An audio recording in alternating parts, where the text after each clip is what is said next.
Hello everyone, this is Shweta, assistant professor public administration, government college Deeg.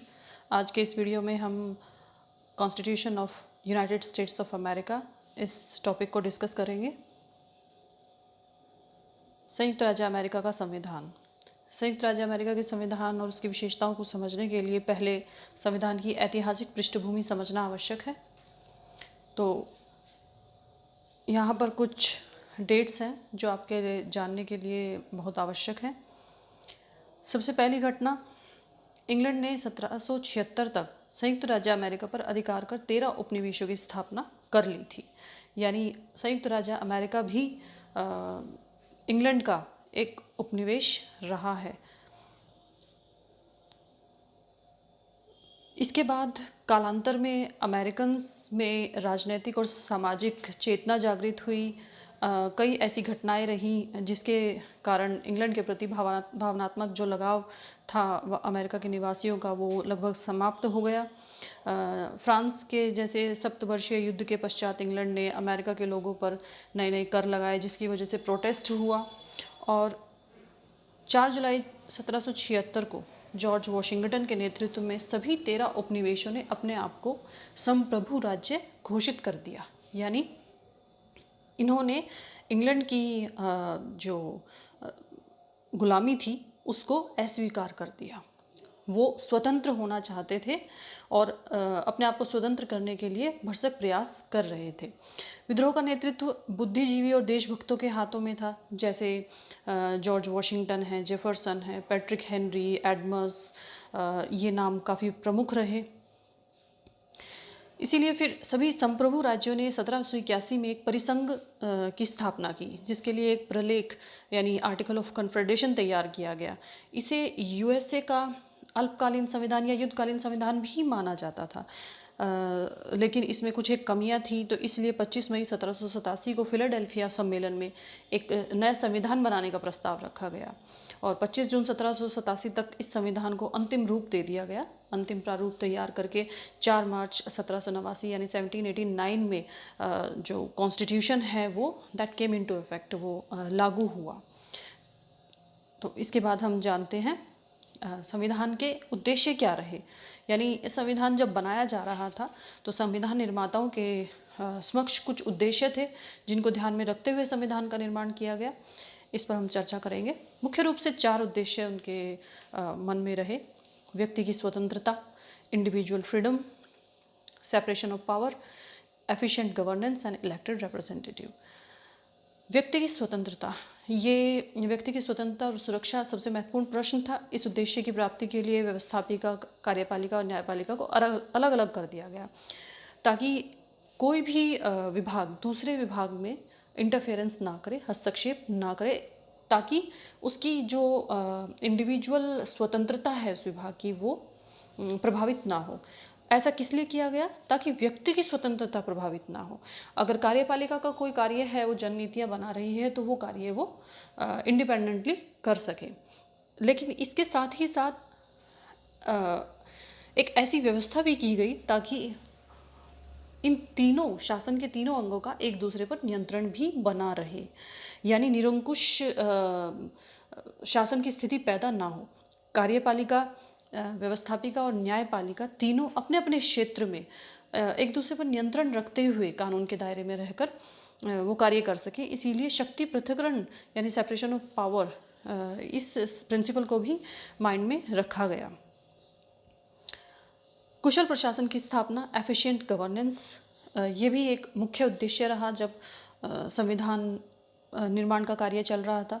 एक कुशल शासन तंत्र की स्थापना करना, उसके लिए सबसे ज़रूरी था शक्तिशाली कार्यकारिणी, यानी कार्यपालिका जो सरकार है वो शक्तिशाली हो ताकि वो अपने देश के नागरिकों की हित में कार्य कर सके।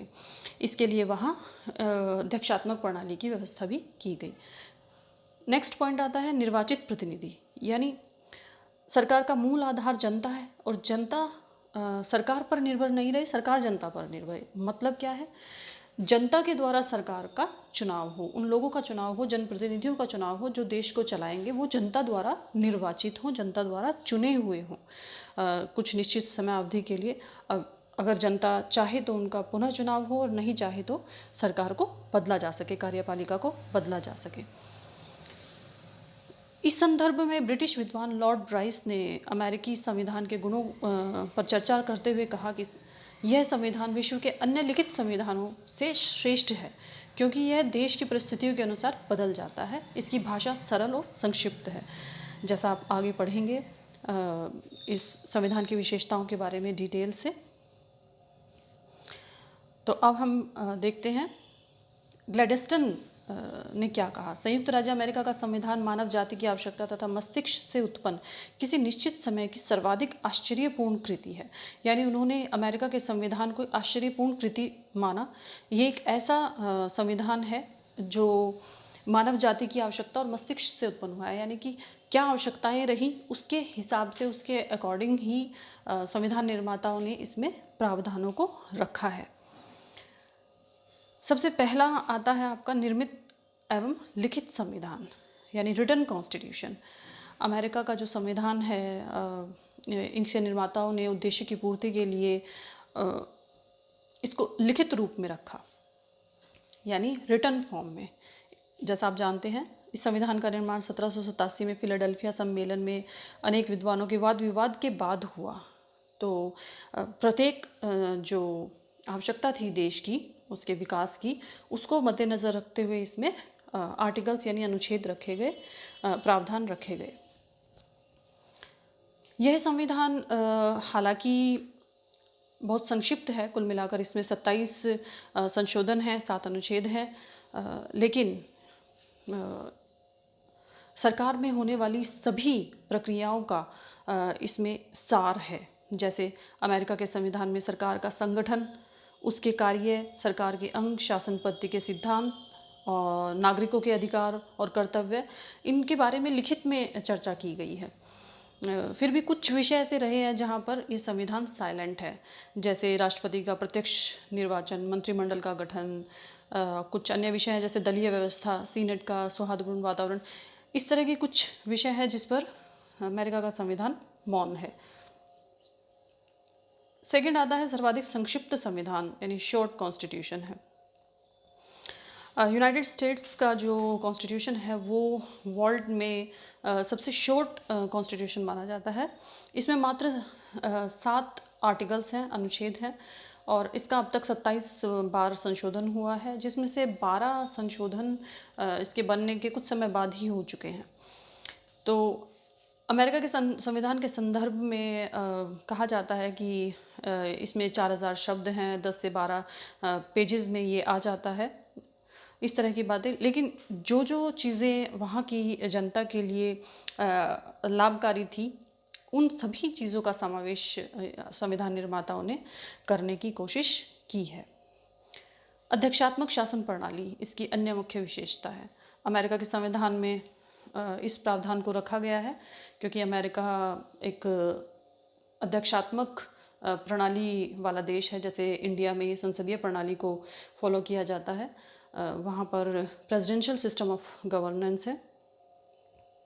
प्रेसिडेंशियल सिस्टम ऑफ गवर्नेंस में क्या होता है कि जो हेड ऑफ द गवर्नमेंट है वो वास्तविक मुखिया है, यानी वहाँ पर वास्तविक कार्यकारिणी और नाममात्र की कार्यकारिणी में कोई भेद नहीं होता। कार्यकारिणी जो है यानी कि कार्यपालिका जो है वो विधायिका यानी विधानमंडल या व्यवस्थापिका के प्रति उत्तरदायी नहीं होती, यानी कि कार्यपालिका और विधायिका में घनिष्ठ संबंध नहीं पाया जाता। अगर मंत्रिमंडल के सदस्य हैं वो कार्यपालिका व्यवस्थापिका के सदस्य नहीं होते। राष्ट्रपति सर्वेसर्वा होता है, वो अपनी विवेक से अपने मंत्रिमंडल का गठन भी करता है, और वो मंत्री वहाँ की जो व्यवस्थापिका है, जैसे अमेरिका की व्यवस्थापिका का नाम, केंद्र की व्यवस्थापिका का नाम कांग्रेस है, उसके प्रति वो उत्तरदायी नहीं होते।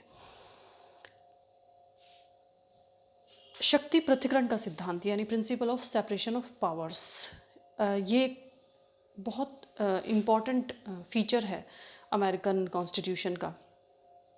यानी शासन के 3 अंग हैं, कई बार बताया जा चुका है, व्यवस्थापिका, कार्यपालिका, न्यायपालिका।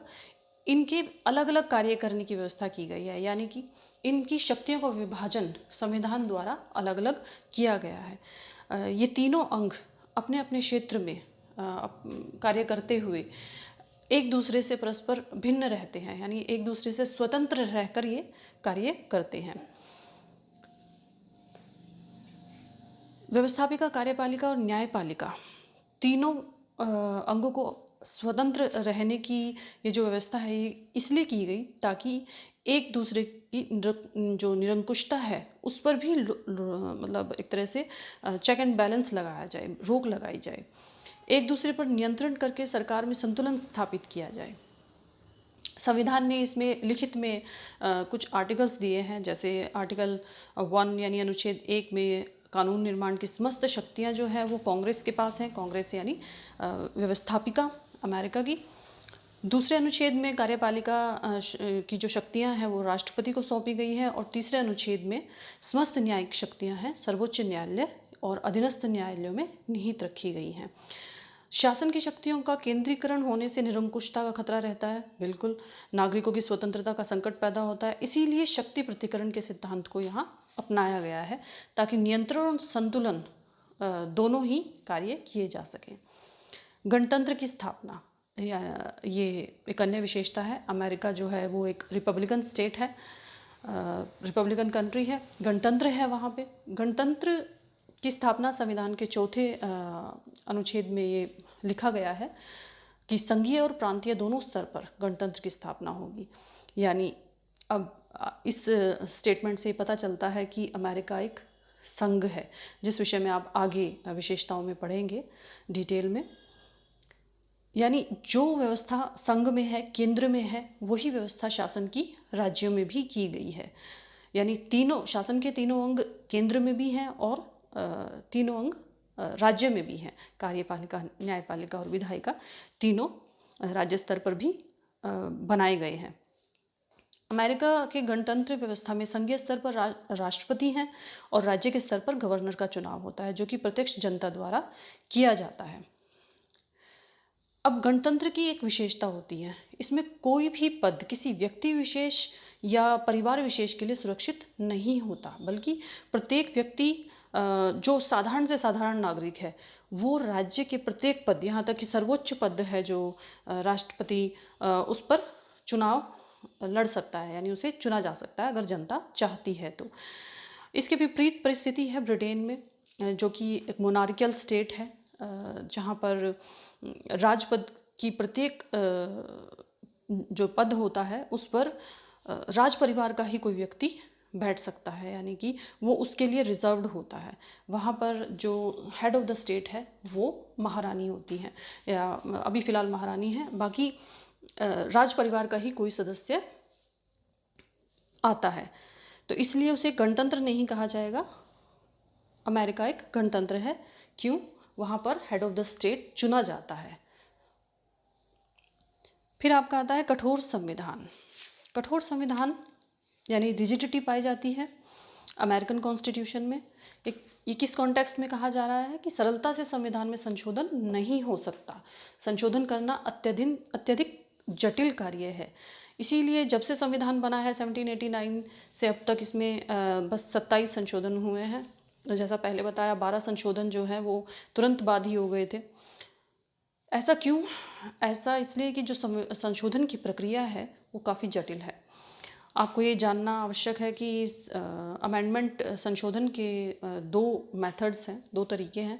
पहला तरीका, कांग्रेस के दोनों सदन 2/3 बहुमत द्वारा संविधान संशोधन के प्रस्ताव को पारित करें और फिर 3/4 राज्यों के विधानमंडल यानी विधायिका इसका समर्थन करें, तब संविधान में संशोधन हो सकता है। ये पहला तरीका है। सेकंड मेथड जो है, दूसरा तरीका, 2/3 राज्यों के विधानमंडल कांग्रेस से संविधान में संशोधन हेतु प्रस्ताव रखें। ऐसी स्थिति में कांग्रेस एक अधिवेशन बुलाएगी तथा अधिवेशन में राज्य के प्रस्ताव को पारित करेगी। यानी दूसरा जो मेथड है वो क्या है, 2/3 राज्यों के विधानमंडल कांग्रेस में संविधान में संशोधन हेतु प्रार्थना करेंगे या प्रस्ताव रखेंगे, और फिर कांग्रेस एक अधिवेशन बुलाएगी, अधिवेशन में राज्यों के प्रस्ताव को पारित किया जाएगा और वो प्रस्ताव 3/4 राज्यों के विधानमंडलों के अधिवेशन में भी पारित होना अनिवार्य है, तब संशोधन हो पाएगा। यानी संविधान संशोधन की जो सेकंड मेथड है वो भी अत्यंत जटिल है। तो इसीलिए अमेरिका के संविधान को कठोर संविधान माना गया है। नेक्स्ट, संघीय शासन व्यवस्था, फेडरल सिस्टम ऑफ गवर्नेंस। संघीय शासन व्यवस्था क्या होती है? यह एक वो प्रणाली है जिसमें संविधान द्वारा संघ और राज्य में कार्यों का, शक्तियों का विभाजन किया जाता है। यानी संघ और राज्य, केंद्र और राज्य दोनों अपने अपने कार्य क्षेत्र में स्वतंत्र रहते हुए राष्ट्रीय एकता के क्षेत्र में कार्य करते हैं। अब जब संविधान बना 1789 में अमेरिका में, तो 13 राज्य सम्मिलित थे। आज उनकी संख्या 50 हो गई है। संघात्मक व्यवस्था में दोनों स्तर की सरकारें अपने अपने क्षेत्र में संप्रभु और स्वतंत्र होती हैं। दोनों के मध्य अधिकारों का विभाजन संविधान स्वयं करता है। यानी उसमें संविधान में ये चीज़ मेंशन्ड है कि क्या उनके ड्यूटीज़ हैं, क्या क्या उनकी कार्य क्षेत्र सीमा है। संविधान की सुरक्षा के लिए सर्वोच्च न्यायालय की भी स्थापना होती है। अगर दोनों के मध्य यानी केंद्र और राज्य के मध्य विवाद उत्पन्न होता है तो उसका जो सुलझेड़ा है वो सर्वोच्च न्यायालय में ही होता है। अब बात आती है कि कुछ ऐसे विषय हैं जहाँ कुछ ऐसे अधिकार हैं जो केवल केंद्र सरकार को ही दिए गए हैं अमेरिकन कॉन्स्टिट्यूशन में, जैसे राष्ट्रीय सुरक्षा का अधिकार है, वैदेशिक अंतर्राज्यीय व्यापार का नियंत्रण है, नए राज्यों को संघ में सम्मिलित करना है। इस तरह के अधिकार केवल केंद्र सरकार के पास है, यानी संघ वाली सरकार के पास है। कुछ अधिकार ऐसे हैं जिनमें दोनों के जो दोनों के अधिकार क्षेत्र कहे जाते हैं, यानी केंद्र के और राज्य दोनों के, जैसे नागरिकता का है, निर्वाचन अधिकार है, सार्वजनिक ऋण है। इस तरह के कुछ जो विषय है वो दोनों के कार्य क्षेत्र के अंदर आ सकते हैं। कुछ एक चीज़ें हैं जो प्योरली संघ जिन पे विचार करता है, यानी राज्यों का विचार करना वर्जित है, जैसे युद्ध की घोषणा, संधि करना, मुद्रा चलाना। इस तरह के जो मुद्दे हैं वो संघीय सरकार करती है, ना कि राज्य सरकार। फिर आता है लोक संप्रभुता पर आधारित है, यानी संयुक्त राज्य अमेरिका का जो संविधान है वो लोक संप्रभुता के सिद्धांत पर आधारित है। लोक संप्रभुता मतलब जनता ही सर्वोपरि है। अब संविधान जो बना है वो जनकृत्य का परिणाम है, और संविधान का स्रोत यानी सार्वजनिक इच्छा, लोगों की इच्छा है। कैसे? क्योंकि जब संविधान बनाया, संविधान निर्माता जो थे वो जनप्रतिनिधि थे। उन्होंने जो प्रोविजंस रखे वो यानी सार्वजनिक इच्छा थी, जनता की इच्छा थी। जैसे इस विषय में संविधान की प्रस्तावना में भी लिखा गया है कि संयुक्त राज्य अमेरिका के नागरिक इस शासन विधान की रचना, स्थापना और इसे अधिक शक्तिशाली संघ बनाने के लिए कार्य करते हैं। तो संविधान का निर्माण जनता के जनप्रतिनिधियों ने किया, इसीलिए इसे लोक संप्रभुता के सिद्धांत पर आधारित संविधान माना गया है। दोहरी नागरिकता यानी double citizenship. Double citizenship American constitution का एक बहुत इम्पॉर्टेंट फीचर है। अब आप इंडिया की बात करते हैं तो हमारे यहाँ सिंगल सिटीजनशिप है, यानी हमारी एक ही नागरिकता है, जैसे वी आर इंडियंस। लेकिन अमेरिका में दोहरी नागरिकता का प्रावधान है। संयुक्त राज्य अमेरिका में क्या है? संघीय शासन व्यवस्था है, तो केंद्र है और राज्य हैं। हमारे यहाँ भी संघीय शासन व्यवस्था है, लेकिन अमेरिका से थोड़ी भिन्न है। अमेरिका में जो संघ है वो समझौते का परिणाम है, यानी राज्य में समझौता होकर के संघ बना, वहाँ फेडरल वर्ड यूज़ होता है। लेकिन इंडिया में यूनियन वर्ड यूज़ होता है, यानी ये एक राज्यों का यूनियन है इंडिया। तो अमेरिका में राज्यों की अलग नागरिकता है और संघ की अलग नागरिकता है, यानी वहाँ दोहरी नागरिकता है। यानी अमेरिका वासी भी हैं वो और अपने राज्य के भी निवासी हैं वो। तो राष्ट्रीय नागरिकता के साथ साथ राज्य नागरिकता का भी प्रावधान अमेरिकन कॉन्स्टिट्यूशन में है। फिर आता है फंडामेंटल राइट्स, यानी कि मौलिक अधिकारों का प्रावधान। तो अमेरिका के जो मूल संविधान था उसमें नागरिकों के लिए मौलिक अधिकारों का कोई प्रावधान नहीं था, लेकिन बाद में जो संशोधन हुए उनमें इस प्रावधान को जोड़ा गया। अब हम कुछ इम्पॉर्टेंट जो अमेंडमेंट्स हुए हैं, संशोधन हुए हैं मौलिक अधिकारों के संदर्भ में, उनकी बात करते हैं। तो पहला संशोधन जो हुआ उसके द्वारा धार्मिक स्वतंत्रता यानी रिलीजियस फ्रीडम, भाषण की स्वतंत्रता, प्रेस, इस तरह के मौलिक अधिकारों को जोड़ा गया। दूसरे संविधान द्वारा नागरिकों को हथियार, अस्त्र शस्त्र रखने यानी वेपन्स रखने की आज़ादी दी गई, कुछ नियमों के साथ में। फिर हम बात करते हैं 14वें संशोधन की, तो उसमें नागरिकों को कानून के समक्ष समान होने का अधिकार दिया गया, यानी इक्वालिटी बिफोर लॉ। ये किस संशोधन से दिया गया? 14वें संविधान संशोधन से दिया गया। 15वें संविधान संशोधन से, यानी कि जो कॉन्स्टिट्यूशनल अमेंडमेंट था 15, उसमें बहुत इम्पोर्टेंट चीज़ जोड़ी गई। किसी भी नागरिक को जाति या रंग भेद या कोई प्राचीन दासत्व के आधार पर नागरिक अधिकारों या मताधिकारों से वंचित नहीं रखा जाएगा या उसका मताधिकार नहीं छीना जाएगा। इस तरह का प्रावधान रखा गया 15वें संविधान संशोधन के द्वारा। फिर आता है संविधान की सर्वोच्चता, यानी कि यूनाइटेड स्टेट्स में फेडरल गवर्नमेंट है, हमने पढ़ा भी, तो राज्य और संघ दोनों के ऊपर है संविधान, यानी विधि का शासन चलता है अमेरिका में, यानी विधि यानी संविधान का शासन चलता है। और संविधान के आर्टिकल 6 में, यानी अनुच्छेद 6 में ये लिखा भी गया है, यानी मेंशन भी किया गया है कि संविधान इस देश का सर्वोच्च कानून होगा और प्रत्येक राज्य के न्यायाधीश भी इससे बाध्य होंगे, यानी न्यायपालिका भी संविधान के अंतर्गत आती है। न्यायपालिका का मुख्य कार्य है संविधानों के प्रावधानों की व्याख्या करना।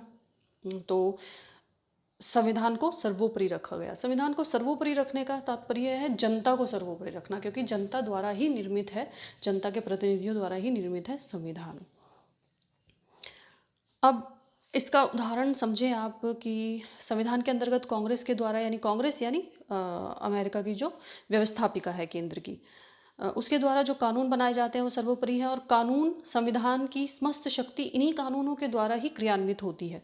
लेकिन यदि केंद्रीय सरकार द्वारा बनाया कोई कानून किसी धारा का उल्लंघन कर रहा है संविधान की, तो ऐसा कानून सर्वोच्च न्यायालय द्वारा अवैध घोषित कर दिया जा सकता है, यानी नल एंड वॉइड उसे सुप्रीम कोर्ट कर सकती है। इसका संविधान की सर्वोच्चता एक स्टेटमेंट में हो जाती है पूरी, कि राष्ट्रपति सहित जो न्यायपालिका, व्यवस्थापिका और कार्यपालिका या और सरकार की समस्त इकाइयाँ संविधान के अधीन आती हैं। नेक्स्ट आता है आपका अवरोध एवं संतुलन, यानी कि चेक्स एंड बैलेंसेस। आपने पीछे एक विशेषता पढ़ी सेपरेशन ऑफ पावर्स, यानी पृथक्करण का सिद्धांत, शक्ति पृथक्करण का सिद्धांत, उसी से रिलेटेड है ये अवरोध और संतुलन। हमने पढ़ा वहाँ शक्ति के पृथक्करण का सिद्धांत है, यानी शासन के तीनों अंगों को अलग अलग रखा गया है, उनका अलग अलग कार्यक्षेत्र है, अलग अलग शक्तियाँ हैं, लेकिन वो इसलिए रखी गई ताकि वो अपना अपना कार्य स्वतंत्र रूप से कर सकें। लेकिन कोई भी अंग शासन का, चाहे वो कार्यपालिका हो, विधायिका हो या न्यायपालिका हो, निरंकुश ना बन सके, अपनी मनमानी ना कर सके, इसके लिए ये प्रावधान रखा गया अवरोध एवं संतुलन का, यानी वो स्वतंत्र रहते हुए भी आपस में एक दूसरे को नियंत्रित करती हैं। जैसे उदाहरण के रूप में आप समझें, अमेरिका के राष्ट्रपति पर कांग्रेस का नियंत्रण रहता है, हालांकि वो कांग्रेस के प्रति उत्तरदायी नहीं है। तो किस प्रकार रहता है? मान लीजिए बजट बनता है, कांग्रेस द्वारा वो अनुमोदित किया जाता है। अब यहाँ राष्ट्रपति सर्वोच्च सेनाध्यक्ष भी है, युद्ध की घोषणा कर सकता है, लेकिन उसके लिए भी कांग्रेस की पुष्टि आवश्यक है। विदेशों से जो संधियाँ होती हैं, समझौते होते हैं या उच्च पदों पर कोई नियुक्ति होती है, उसके लिए भी कांग्रेस के सदन, सीनेट की 2/3 सदस्यों का समर्थन आवश्यक है। यानी कांग्रेस विधायिका जो है, व्यवस्थापिका, और राष्ट्रपति दोनों एक दूसरे के प्रति जवाबदेह ना होते हुए भी एक दूसरे के नियंत्रण में कार्य करते हैं। इसी प्रकार न्यायपालिका द्वारा राष्ट्रपति पर नियंत्रण न्यायिक पुनरावलोकन के द्वारा किया जाता है। राष्ट्रपति का कोई भी आदेश अगर संविधान के विरुद्ध है तो न्यायपालिका उसे नल एंड वॉइड कर सकती है। तो इस तरह से कुछ व्यवस्थाएं की गई हैं जिससे जो ये अलग अलग शासन के अंग हैं वो परस्पर नियंत्रण रखते हुए भी कार्य करें और अपने क्षेत्र में स्वतंत्र रूप से कार्य करें। न्यायपालिका की प्रधानता अगला आपका पॉइंट है, सुप्रीमेसी ऑफ जुडिशरी। संघात्मक शासन में न्यायपालिका की प्रधानता और सर्वोच्चता नितांत आवश्यक भी है, क्योंकि जब केंद्र और राज्य में शक्तियों का विभाजन होता है, संविधान द्वारा प्रावधान भी होते हैं, लेकिन कई बार परिस्थिति ऐसी आती है कि दोनों में विवाद उत्पन्न हो जाता है, केंद्र और राज्यों में। तो उसका निपटारा करने के लिए आवश्यकता पड़ती है एक निष्पक्ष और सर्वोच्च संस्था की, जो सर्वोच्च न्यायालय के रूप में सामने आती है, जो न्यायपालिका है। भारत देश में भी इस तरह की व्यवस्था की गई है। यहाँ पर भी सुप्रीम कोर्ट, सर्वोच्च न्यायालय की व्यवस्था है। इसी प्रकार यूएसए में भी सर्वोच्च न्यायालय है।